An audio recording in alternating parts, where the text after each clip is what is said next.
Nous allons commencer cet enseignement. C'est un peu la suite de ce qu'on a vu lors de notre dernière étude, où on avait parlé des temps de la fin et du retour de Jésus.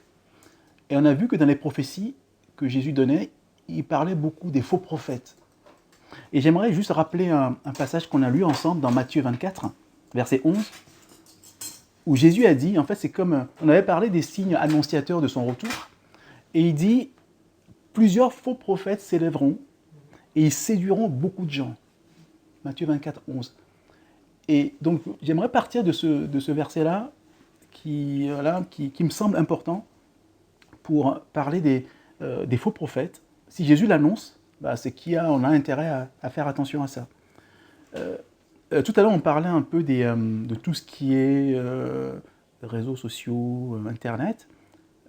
Il faut quand même dire que Internet, c'est un moyen extraordinaire de communication et qui est devenu aujourd'hui, je dirais, incontournable pour avoir de l'information. C'est aussi, on s'en sert beaucoup aussi pour annoncer l'évangile. C'est vraiment un outil, on ne peut pas nier que c'est génial, quoi. Et on y trouve beaucoup d'enseignements aussi, d'enseignements chrétiens qui nous édifient. Par contre, il faut qu'on soit prudent. Parce que dans le même temps, on a des choses extra, et de l'autre, on a aussi des faux enseignements.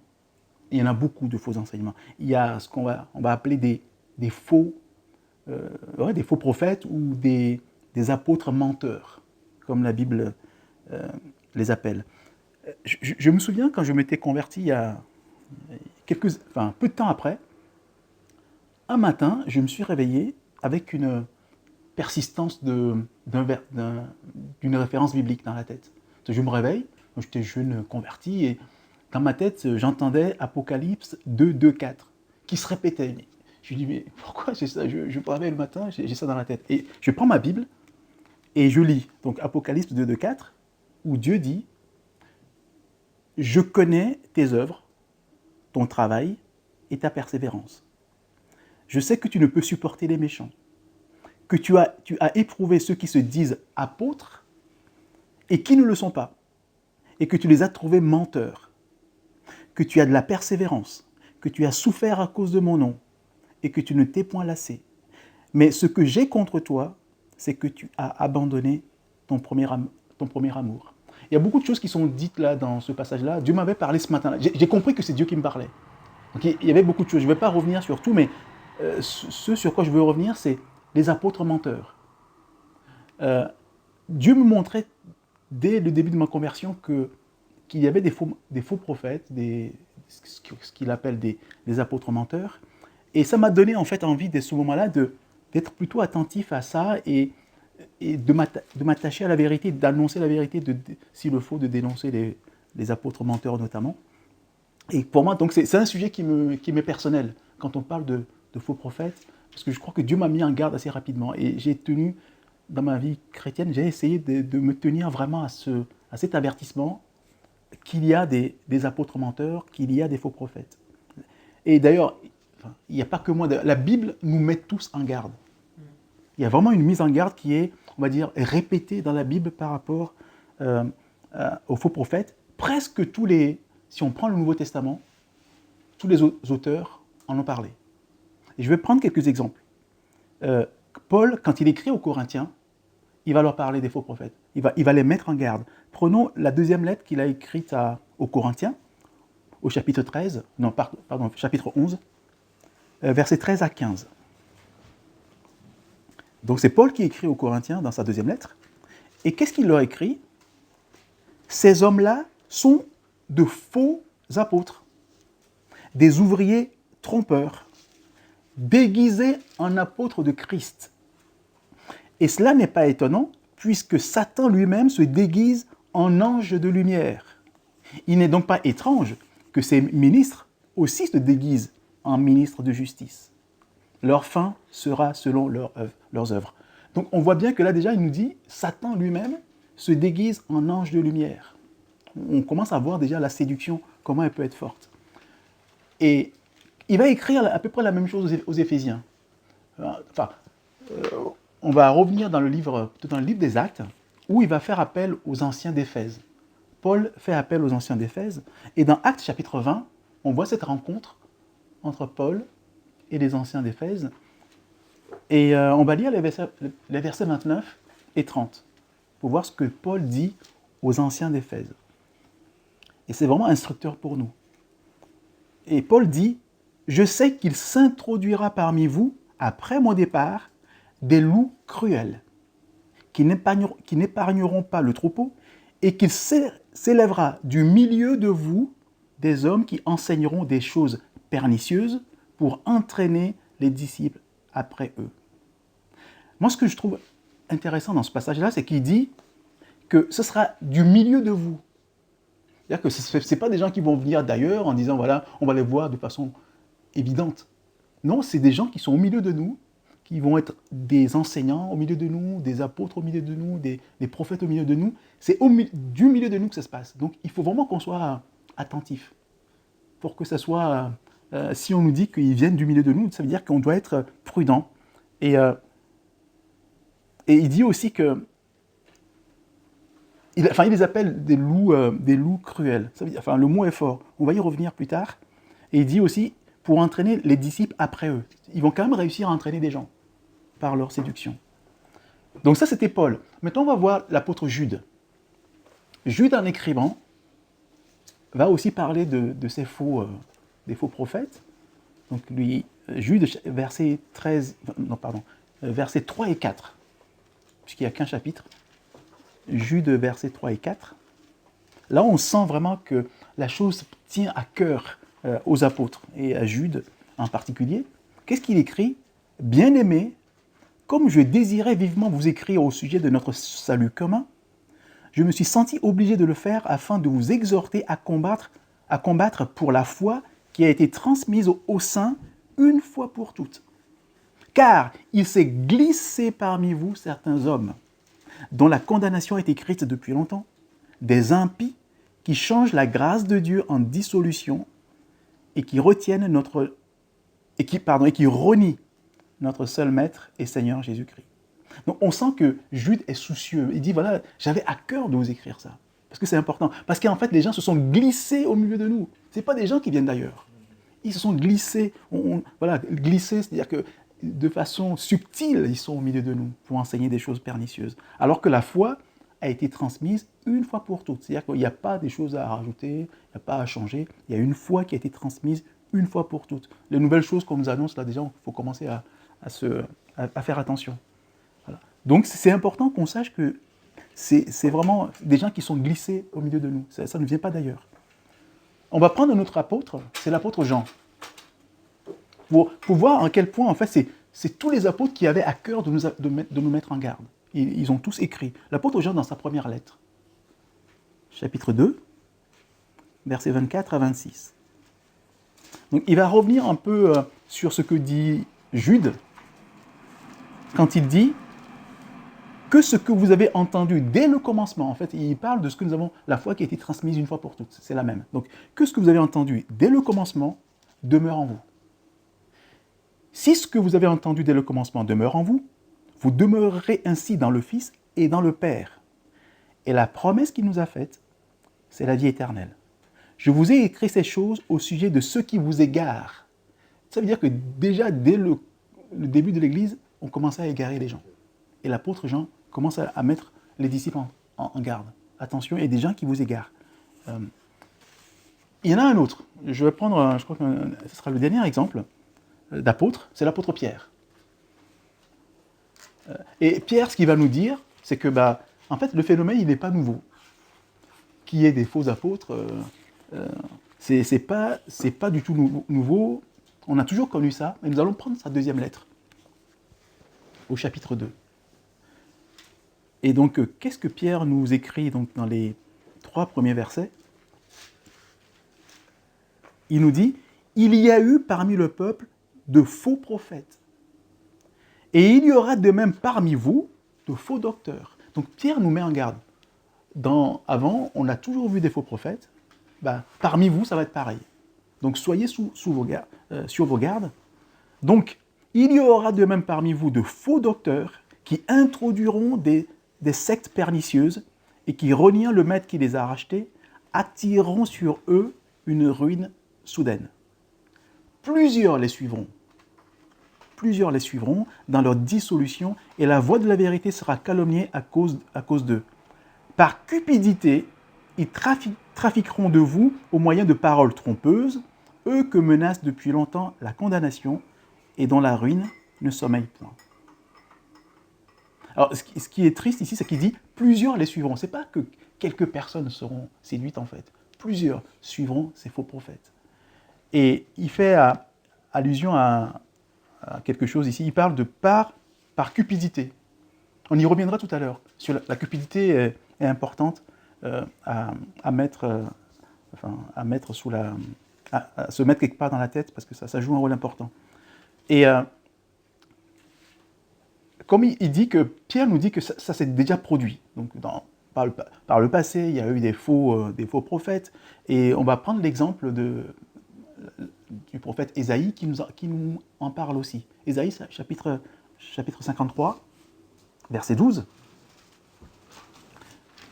On va prendre deux exemples de prophètes qui déjà, des siècles auparavant, mettaient en garde le peuple de Dieu par rapport à ceux qui viendront annoncer des choses qui ne sont pas justes, qui ne sont pas vraies, Voilà. Donc, Ésaïe 53, verset 12, Dieu dit « Mon peuple a pour oppresseur des enfants, et des femmes dominent sur lui. Mon peuple, ceux qui te conduisent t'égarent, et ils corrompent la voie dans laquelle tu marches. » Donc déjà, Dieu met en garde le peuple d'Israël, ceux qui te conduisent t'égarent. Alors qu'ils sont censés conduire les gens dans la bonne voie, mais en fait déjà, Ésaïe dit, attention, ceux qui vous conduisent, ils vous égarent. Et Jérémie, si on prend Jérémie, chapitre 14. Ésaïe 53, 12. Ésaïe 53, 12. Ouais, Ce n'est pas ça? Non, c'est pas ça. Ah, je me suis trompé peut-être de référence. Ésaïe 3, 12 peut-être. Je me suis trompé de référence. J'ai peut-être rajouté un chiffre. Oui, c'est ça. C'est Ésaïe 3.12. Voilà. Ouais, excusez-moi. Donc c'est Ésaïe 3, 12. J'aime trop Ésaïe 53, c'est pour ça que... J'aime très Ésaïe 53. Ouais. Non, c'est Ésaïe 3, 12. Non, mais c'est bien, tu vois, de suivre et de vérifier. Hein. Donc ça, c'est vraiment la démarche dont on parlera tout à l'heure. Ne pas croire les gens sur parole, c'est toujours vérifier. Voilà. Donc c'est Ésaïe 3, 12 qui dit ça. Qui dit « Mon peuple, ceux qui te conduisent t'égarent. » D'accord ? Et maintenant, si on prend Jérémie 14, 14.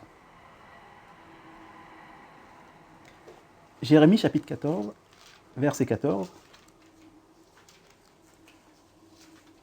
Qu'est-ce qui est dit? Et l'Éternel me dit, c'est le mensonge que prophétisent en mon nom les prophètes. Je ne les ai point envoyés, je ne leur ai point donné d'ordre, je ne leur ai point parlé. Ce sont des visions mensongères, de vaines prédictions, des tromperies de leur cœur qu'ils vous prophétisent. Voilà, donc déjà, dans l'Ancien Testament, donc on voit Ésaïe qui en parle, Jérémie qui en parle, pour dire que le peuple est conduit par des faux prophètes déjà. Donc ce que nous disait l'apôtre Pierre, c'est tout à fait vrai. Dès les temps anciens, les faux prophètes sont là, et plusieurs, on dit que c'est plusieurs qui sont trompés. Alors on peut se poser une question, est-il possible que des millions de gens ne soient pas dans la vérité? Est-il possible que des millions de gens soient trompés? Voilà. En fait, il faut juste que nous nous rappelions que le nombre n'est pas gage de vérité. Ce n'est pas parce que beaucoup de gens vont dans un sens que voilà, c'est là la vérité. Et c'est pour ça que d'ailleurs Jésus nous parle, rappelez-vous quand Jésus parle du salut, il parle de porte étroite. Et j'aimerais qu'on relise ce passage de Matthieu 7, quand Jésus parle de la porte étroite et du chemin resserré. On trouve ça donc dans l'évangile selon Matthieu, au chapitre 7. Et j'aimerais que nous lisions les versets 13 à 15. Jésus nous exhorte ici. Voilà, c'est Matthieu 7, versets 13 à 15.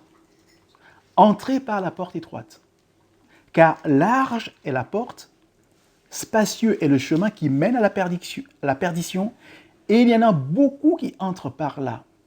Mais étroite est la porte, resserré est le chemin qui mène à la vie, et il y en a peu qui les trouvent. Gardez-vous des faux prophètes, Ils viennent à vous en vêtements de brebis, mais au-dedans, ce sont des loups ravisseurs. Vous vous rappelez tout à l'heure que Paul disait aux anciens d'Éphèse, ce sont des loups cruels. Donc les termes sont quand même forts. Hein. Les faux prophètes, Jésus les compare à des loups ravisseurs. Et Paul parle de loups cruels. C'est-à-dire que c'est des méchants, ce pas des tendres. Donc il faut vraiment prendre conscience de ça par rapport au sujet. Et donc il y a une autre question que j'aimerais qu'on se pose. C'est pourquoi tant de gens sont séduites?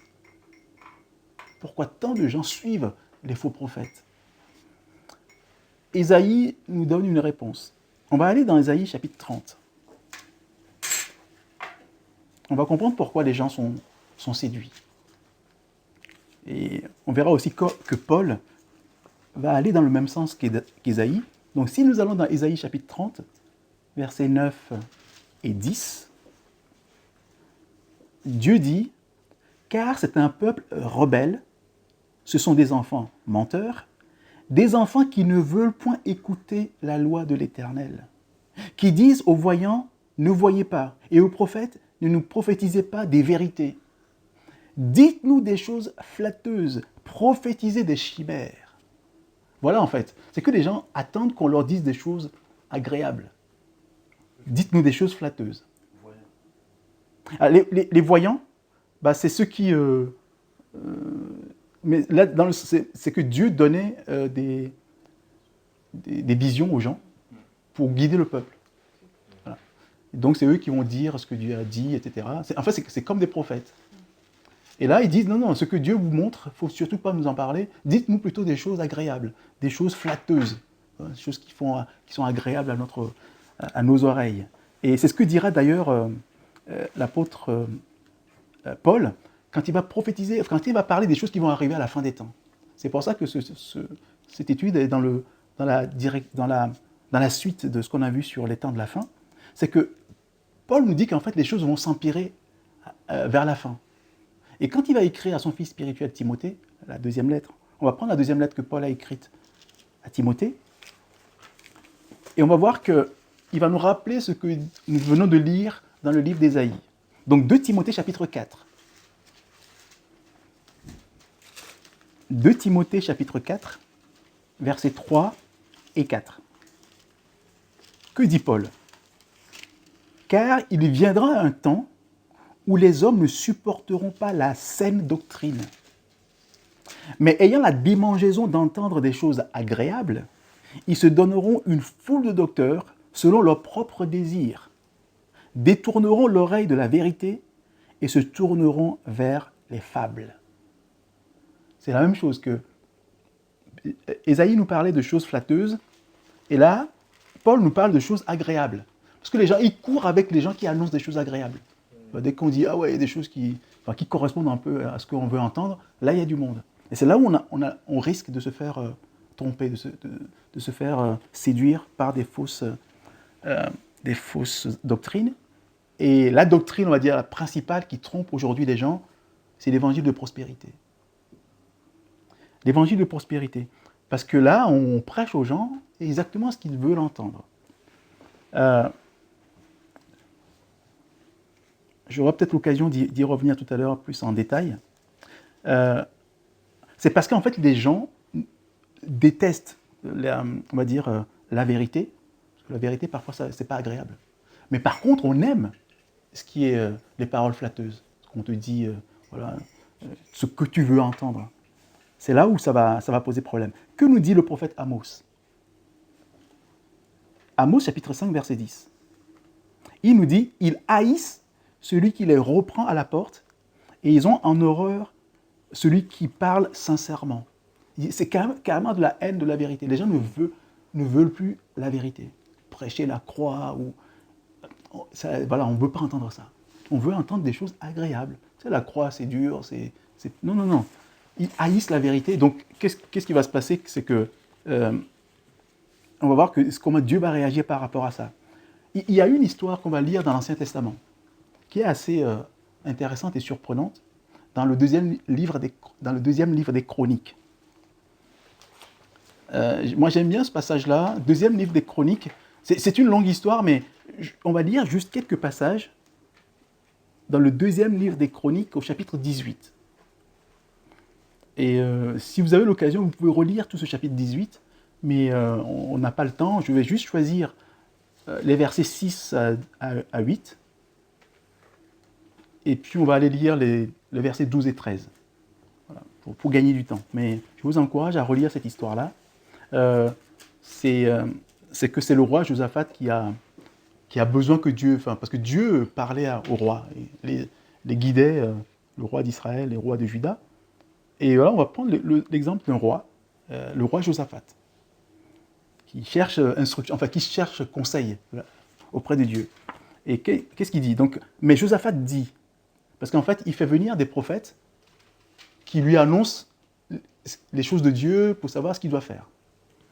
Et donc, il dit, n'y a-t-il plus ici aucun prophète de l'Éternel par qui nous puissions le consulter? C'est-à-dire qu'en fait, il y a des prophètes il a consulté Dieu par des prophètes qui lui ont parlé, mais il dit, y en a-t-il pas un autre encore pour me confirmer tout ce que je viens d'entendre? Donc, le roi d'Israël répondit à Josaphat.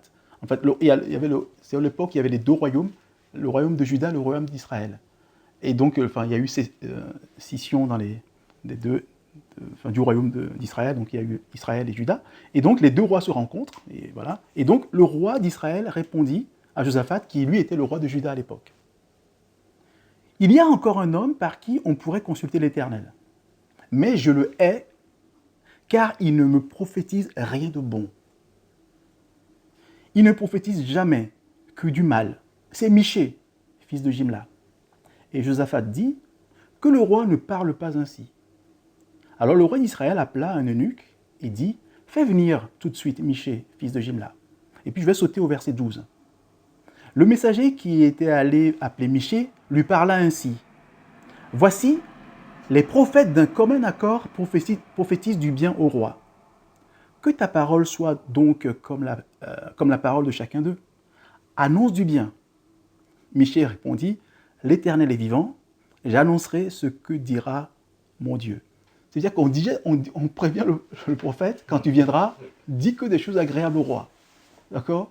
Il dit, non, mais moi je ne suis pas comme ça. Les autres, ils ont peut-être dit, ils ont dit ce qu'ils ont à dire, mais moi, je dirai ce que Dieu m'aura dit. En fait, on voit que Josaphat, en fait, c'est souvent les enfants de Dieu se comportent comme ça. Il ne veut pas entendre les prophètes qui disent des choses désagréables. Tu vois, s'il y en a un qui dit des choses désagréables, non. On veut des prophètes. Pas Josaphat. Pardon?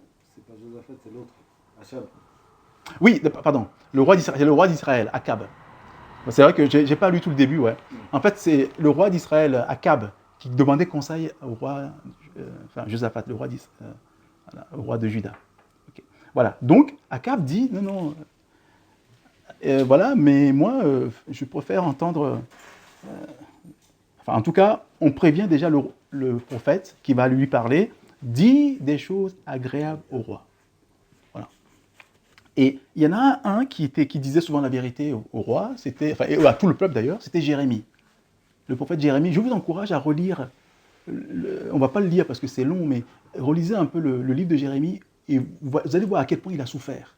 Jérémie, il a été jeté dans un puits, il a été jeté en prison, voilà, parce qu'il disait la vérité. Voilà. Donc, en général, quand on veut dire la vérité, on a des problèmes. On est haï même. C'est lui qui a annoncé la déportation de Babylone, non? Jérémie? Non. Il y en a plusieurs, qui ont prophétisé la déportation. En tout cas, j'aime bien une question que l'apôtre Paul va poser aux Galates, qu'on trouve dans Galates chapitre 4, verset 16. Il leur dit, suis-je devenu votre ennemi en vous disant la vérité? Tu vois? C'est-à-dire que parfois, en disant la vérité aux gens, on devient leur ennemi. Ils commencent à nous haïr parce qu'on leur dit la vérité. Parce que les gens ne veulent pas entendre la vérité. Dès que tu leur dis la vérité, tu deviens un ennemi. Voilà. Et donc, c'est pour ça que le prophète Jérémie avait beaucoup souffert, parce qu'il disait la vérité au peuple. Voilà. On reviendra tout à l'heure sur l'histoire d'Akab. Voilà. J'aimerais juste préciser que les gens ne veulent pas, détestent en fait la vérité, détestent les gens qui disent la vérité. Si on n'a pas l'amour de la vérité, on reviendra sur cette notion de l'amour de la vérité. Les gens préfèrent ce qui est agréable, ce qui est sensationnel. On recherche le sensationnel, on recherche des miracles. Là, quand on est attaché à ça, on risque de se faire séduire. Non pas que les miracles ne sont pas importants. Ça fait vraiment partie de l'œuvre de Dieu, de l'œuvre de l'évangile, de la grâce, tout ça. Les miracles font partie intégrante de la mission de l'Église. Mais il y a des gens qui ne s'attachent qu'à ça. Ils sont tellement omnibulés par le sensationnel qu'ils courent. Dès qu'on dit il y a des miracles quelque part, on court. Miracle, on court. Mais je vais quand même rappeler ce que Jésus a dit par rapport au miracle, pour qu'on soit équilibré sur le sujet. C'est quand il envoie les apôtres, dans Marc chapitre 16, il va parler de l'importance des miracles. Mais il va dire pourquoi aussi, à quoi ça sert. Marc chapitre 16, versets 17 à 20. Jésus dit bien, « Voici les miracles qui accompagneront ceux qui auront cru. En mon nom, ils chasseront les démons, ils parleront de nouvelles langues, ils saisiront des serpents, s'ils boivent quelques breuvages mortels, ils ne leur feront point de mal. Ils imposeront les mains aux malades et les malades seront guéris. Le Seigneur, après leur avoir parlé, fut enlevé au ciel et il s'assit à la droite de Dieu. Et ils s'en allèrent prêcher partout. Le Seigneur travaillait avec eux et confirmait la parole par les miracles qui l'accompagnaient. » En fait, on comprend bien que les miracles servent à confirmer la parole qu'on annonce. C'est ça le but. C'est-à-dire qu'on va annoncer aux gens la puissance de Dieu, la puissance qui sauve. Donc, on va le confirmer par des choses. Dieu va permettre des miracles pour que les gens croient que là, il y a vraiment une puissance. L'évangile, c'est une puissance. Mais souvent, les gens détournent ce but des miracles. On cherche des miracles pour les miracles. Mais Dieu ne l'a prévu que pour nous, pour l'évangile, c'est pour appuyer, confirmer la parole. Et les gens, ils courent après les miracles pour les miracles. Et là, il y a un danger. Donc il y a cette recherche effrénée des miracles qui met les gens en danger. Parce qu'on risque d'être séduit quand on ne recherche que ça. Séduit par quoi? Par les miracles de celui qui se déguise en ange de lumière. On l'a vu tout à l'heure. Il y en a un qui se déguise en ange de lumière. Il est capable de faire des miracles. Et on va prendre un exemple dans l'Ancien Testament, que vous connaissez sûrement. Exode chapitre 7. Dieu envoie Moïse devant Pharaon pour lui dire, laisse partir mon peuple. Et qu'est-ce que Dieu fait? Dieu va justement permettre que Moïse fasse des miracles qui accompagnent, qui confirment la parole de Moïse. C'est comme l'évangile. Donc, tu vas annoncer de la part de Dieu quelque chose, Dieu te donne des miracles. Et qu'est-ce qu'ils vont faire? On va lire les versets 10 à 13. Moïse et Aaron allèrent auprès de Pharaon, et ils firent ce que l'Éternel leur avait ordonné. Aaron jeta sa verge devant Pharaon et devant ses serviteurs, et elle devint un serpent. Mais Pharaon appela des sages et des enchanteurs, et les magiciens d'Égypte, eux aussi, y firent autant par leur enchantement. Ils jetèrent tous leurs verges, et elles devinrent des serpents. Et la verge d'Aaron engloutit leurs verges. Le cœur de Pharaon s'endurcit, et il n'écouta point Moïse et Aaron, selon ce que l'Éternel avait dit. Voilà. En fait, ce qui m'intéresse ici, c'est le fait que Moïse fait des miracles, Pharaon fait pareil. Dieu fait des miracles, Satan fait pareil. Même si on voit que les miracles de Dieu sont plus puissants, mais de toute façon, Satan fait pareil. Et donc, c'est là où on doit être, on doit pouvoir discerner les choses, être vigilant pour discerner, est-ce que c'est Satan qui le fait, est-ce que c'est Dieu qui le fait? Mais souvent, les gens courent après tous les miracles, donc ils n'arrivent plus à discerner. Et on nous parle de l'endurcissement du cœur de Pharaon dans l'affaire. Si on va un peu plus loin, au chapitre 10 du livre de l'Exode, j'aimerais qu'on lise juste le premier verset. L'Éternel dit à Moïse, « Va vers Pharaon, car j'ai endurci son cœur et le cœur de ses serviteurs pour faire éclater mes signes au milieu d'eux. » Moi, ce qui m'intéresse ici, c'est que Dieu dit « j'ai endurci son cœur ». En fait, juste avant, je n'ai pas lu le début, mais en fait, dès le départ, Pharaon avait endurci son cœur. Il ne voulait pas laisser le peuple partir. Et là, Dieu endurcit encore plus son cœur. C'est-à-dire qu'en fait, Dieu appuie ce qu'il a déjà dans son cœur. Il dit, voilà, moi, je ne veux pas laisser partir le peuple. Dieu dit, ok, maintenant, j'endurcis ton cœur et je vais faire des signes pour que tout le monde voit ma puissance. Alors, pourquoi j'ai choisi ça? C'est que il y a un passage dans la Bible, moi, qui est assez, peut-être effrayant, dans le Nouveau Testament. Nous allons le lire ensemble. Quand on n'aime pas la vérité, on est en danger. quand on n'aime pas la vérité, si on hait la vérité, on est en danger, parce que Dieu va faire quelque chose, mais qui est assez surprenant d'ailleurs. Nous allons lire ça d'abord dans l'Ancien Testament. J'aimerais qu'on lise, on revienne sur le deuxième livre des Chroniques, là, au chapitre 18, l'histoire d'Akab. On avait vu qu'il voulait consulter un autre prophète, et on va avertir Michée en disant, écoute, quand tu iras voir le roi, dis-lui que des choses agréables, parce que tout le monde a déjà dit des choses agréables. Toi, souvent, tu dis des choses qui déplaisent au roi, change. Et on va lire, j'aimerais qu'on lise juste les versets 18 à 22 du chapitre 18 qu'on a lu tout à l'heure. Donc Michée arrive devant le roi, on l'avait déjà briefé en disant, attends, quand il ira, sache parler au roi, il faut lui être agréable. Et donc, qu'est-ce qui arrive? Et Michée dit, écoutez donc la parole de l'Éternel. J'ai vu l'Éternel assis sur son trône, et toute l'armée des cieux se tenant à sa droite et à sa gauche.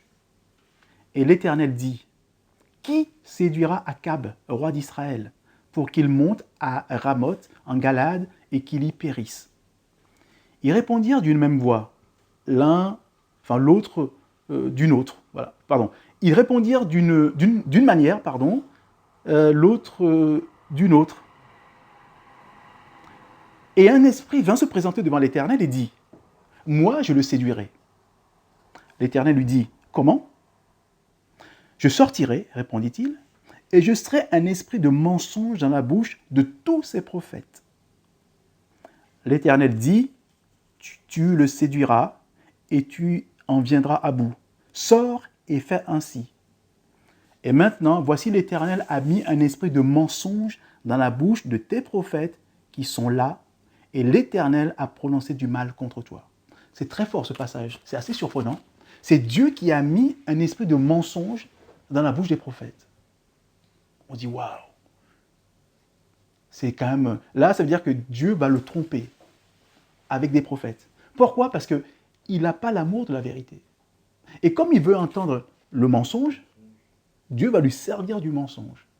Et on va voir ça dans le. J'aimerais qu'on revienne dans le Nouveau Testament, parce qu'on peut dire, ah mais ça, c'était avant ça. Dieu a changé. Il y a Dieu de l'Ancien Testament et Dieu du Nouveau Testament. Maintenant, voyons ce qui se passe dans les derniers jours. Quand l'apôtre Paul va parler des derniers jours, avant le retour de Jésus, dans sa deuxième lettre aux Thessaloniciens, c'est une lettre vraiment qui a, notamment le chapitre 2, va beaucoup parler du retour de Jésus. Et on va voir que Paul dit des choses assez fortes, qui sont surprenantes. Donc j'aimerais que nous lisions les versets 9 à 12. Et donc Paul parle de la venue de l'Antichrist et dit un peu ce qui va se passer juste avant qu'il vienne. L'apparition de cet impie se fera par la puissance de Satan, avec toutes sortes de miracles, de signes et de prodiges mensongers, et avec toutes les séductions de l'iniquité pour ceux qui périssent parce qu'ils n'ont pas reçu l'amour de la vérité pour être sauvés. Écoutez bien la suite. Aussi, Dieu leur envoie une puissance d'égarement pour qu'ils croient au mensonge, afin que tous ceux qui n'ont pas cru à la vérité, mais qui ont pris plaisir à l'injustice, soient condamnés. En fait, ça rejoint ce qu'on vient de lire dans le livre des Chroniques. Dieu lui-même envoie une puissance d'égarement. Je peux te dire que si Dieu t'envoie une puissance d'égarement, tu ne peux que croire au mensonge. Parce que c'est Dieu même qui le fait. Parce que comme tu as la haine de la vérité, tu ne veux pas la vérité, tu veux le mensonge, eh bien Dieu va te servir le mensonge. Et là, quand c'est Dieu qui t'envoie une puissance d'égarement, c'est pour ça, maintenant, actuellement, quand je vois ce qui se passe autour de nous, et que quand on présente des faits aux gens de ce qui se passe autour de nous, des faits, mais objectifs du mensonge des gouvernants d'aujourd'hui, que les gens continuent à croire au mensonge, je finis par me dire, mais la seule explication, c'est qu'ils ont reçu un esprit d'égarement. Mais c'est pas possible autrement. C'est tellement gros, mais ils ne voient pas. Je me dis, franchement, on est vraiment dans des temps prophétiques, des temps de la fin, où Dieu a déjà commencé à envoyer un esprit d'égarement. Et ça va être de pire en pire, puisque les gens refusent le mensonge. Et, pardon? Ah ouais, pardon. Les gens refusent la vérité. Voilà, pardon. Les gens refusent la vérité. Et ce qui nous est dit ici aussi, on dit que l'apparition de cet impie se fera par la puissance de Satan. Comme on l'a vu tout à l'heure, devant le Pharaon, Satan fait des miracles, de sacrés miracles. Et donc les gens doivent faire attention. Et même vers la fin, on va lire le livre de l'Apocalypse, Apocalypse chapitre 16, verset 14. Qu'est-ce qui est dit à ce moment-là? Donc on est vraiment dans la fin des temps. Car ce sont des esprits de démons qui font des prodiges et qui vont vers les rois de toute la terre afin de les rassembler pour le combat du grand jour du Dieu Tout-Puissant. On dit, en fait, les démons font des prodiges. Parce que les gens, quand on leur dit, faites attention aux miracles, aux prodiges, non. Les démons, Satan et ses ministres font pareil. Il faut avoir le discernement. Si on n'aime pas la vérité, on va être trompé. Voilà. Et Jésus va vraiment nous mettre en garde. Et donc c'est vraiment on sait que c'est notre maître, lui, quand il dit quelque chose, il faut vraiment qu'on soit attentif.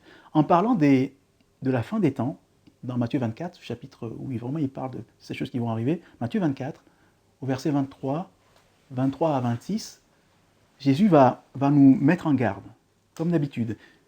Il nous dit, si quelqu'un vous dit alors, le Christ est ici, ou il est là, ne le croyez pas.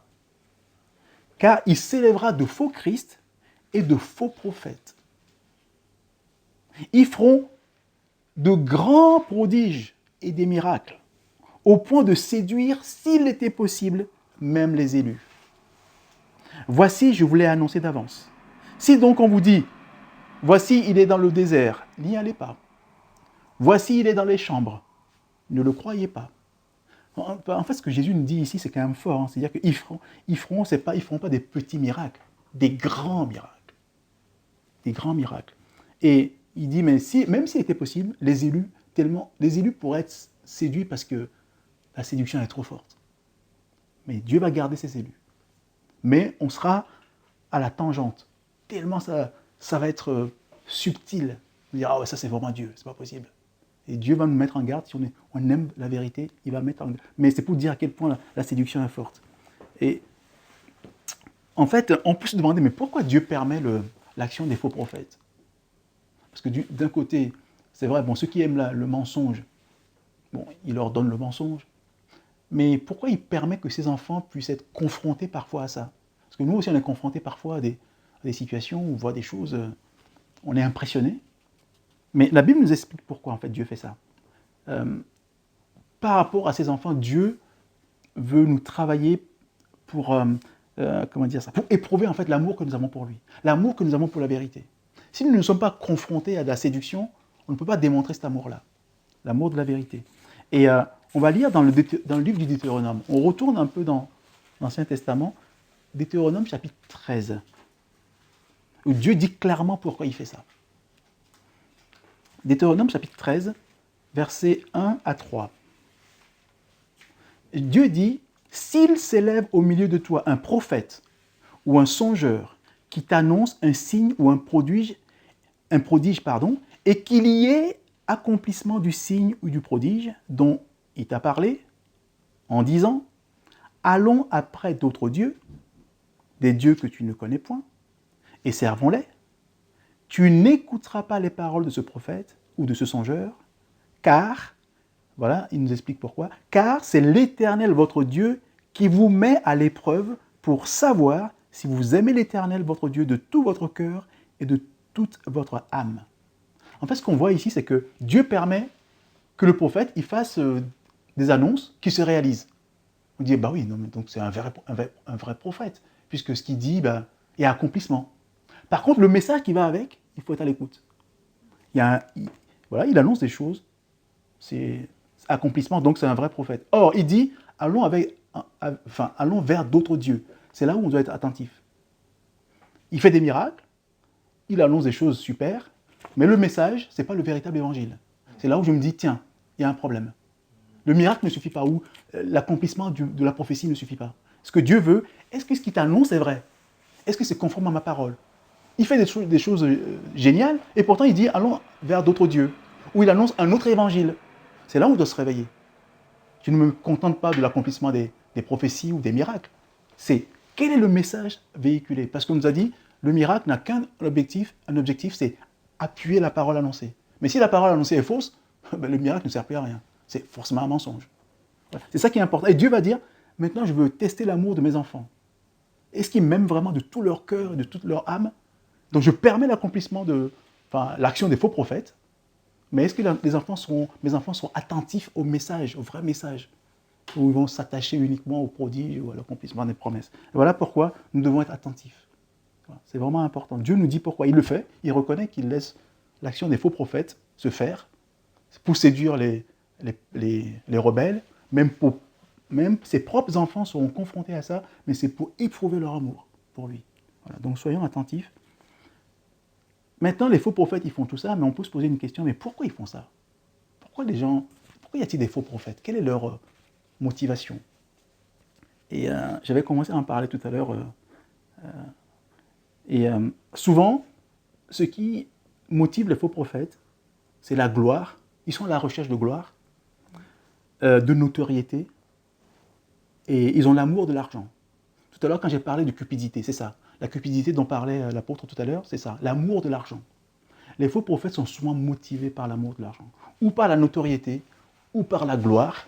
Et on le voit assez facilement. Hein. Et c'est ce que nous avons lu tout à l'heure dans la deuxième lettre de Pierre, chapitre 2, verset 3, où Pierre dit « Par cupidité, ils trafiqueront de vous au moyen de paroles trompeuses. » Souvent, quand on cherche bien, on creuse bien, il y a toujours de la cupidité quelque part. On veut gagner de l'argent. Et l'apôtre Paul va dire ceci dans sa première lettre à Timothée, chapitre 6, versets 3 à 5. On va voir qu'il va aller dans le même sens que Pierre en disant « Si quelqu'un enseigne de fausses doctrines et ne s'attache pas aux saines paroles de notre Seigneur Jésus-Christ et à la doctrine qui est selon la piété, il est gonflé d'orgueil, il ne sait rien, il a la maladie des questions oiseuses et des disputes de mots, d'où naissent l'envie, les querelles, les calomnies, les mauvais soupçons, les vaines discussions d'hommes corrompus d'entendement, privés de vérité, et croyant que la piété est une source de gain. C'est ça la question. Il y a des gens qui pensent que l'évangile est source de gain. Tu vois. Soit le fait d'annoncer l'évangile va me permettre de gagner de l'argent, ou le fait de suivre l'évangile va me permettre de gagner de l'argent. Les gens pensent que c'est ça. En fait, l'évangile doit être source de gain.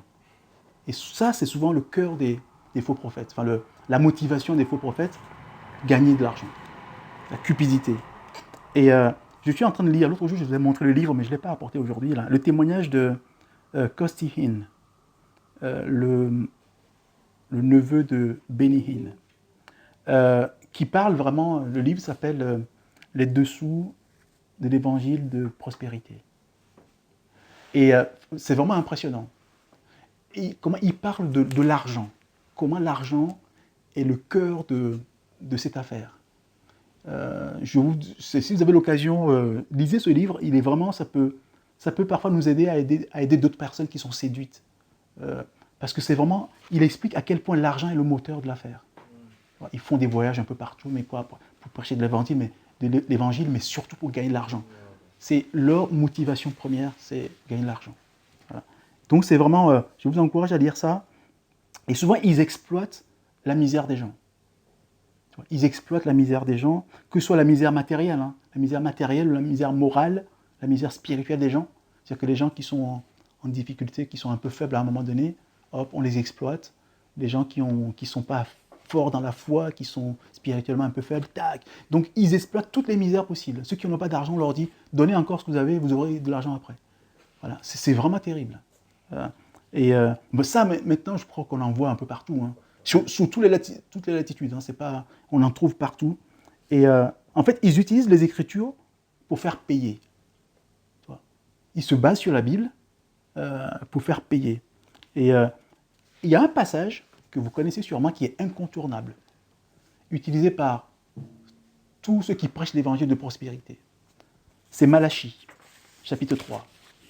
Incontournable. Malachie, chapitre 3, versets 8 à 10. Un homme trompe-t-il Dieu? Car vous me trompez et vous dites, en quoi t'avons-nous trompé? Dans les dîmes et les offrandes.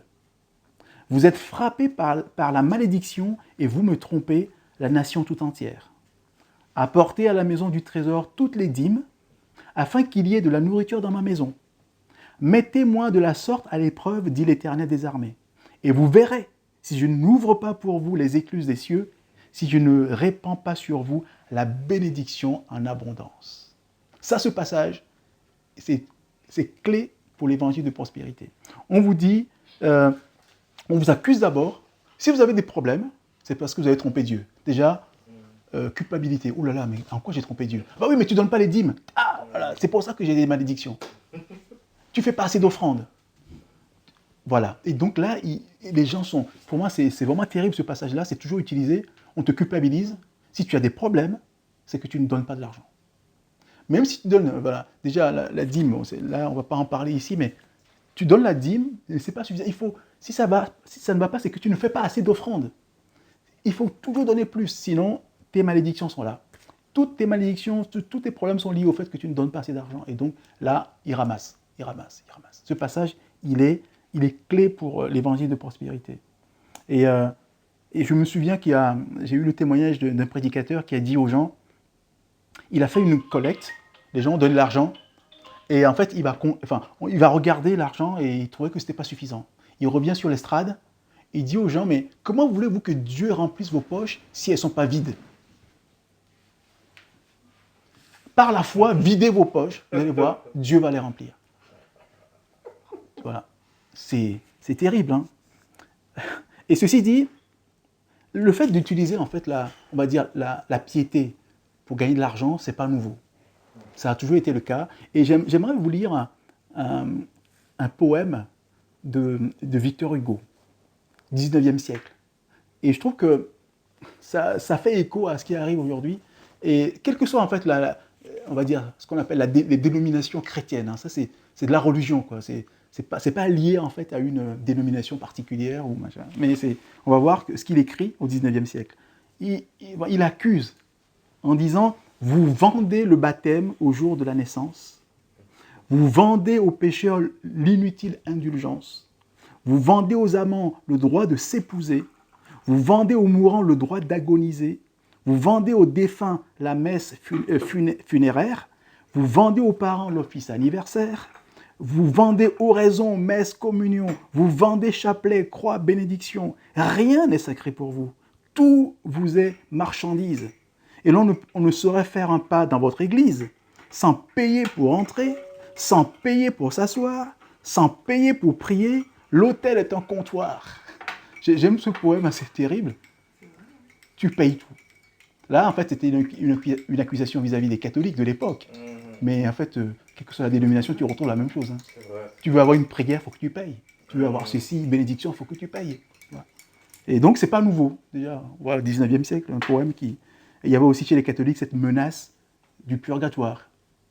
C'est-à-dire que le principe, c'est qu'on a des âmes dans le purgatoire, et si tu payes, si tu commandes des messes, les âmes tes proches peuvent sortir rapidement du purgatoire. Donc les gens commandent des messes, les messes sont payantes. Donc on en commande. Mais ce qu'il y a, c'est qu'on ne sait jamais si le proche est sorti, parce qu'on ne te dit jamais quand il est sorti. Donc tu continues à payer les messes. Voilà. C'est terrible. Voilà. Mais c'est très dangereux. Et donc on voit tous les dangers qu'on peut avoir avec ça. Tu vois, c'est-à-dire qu'on peut ruiner financièrement les gens, on peut ruiner moralement les gens, on peut ruiner spirituellement des gens avec ça. Voilà. Donc voilà cette première partie-là. On va faire une petite pause, on va souffler un petit peu, et on reprendra tout à l'heure.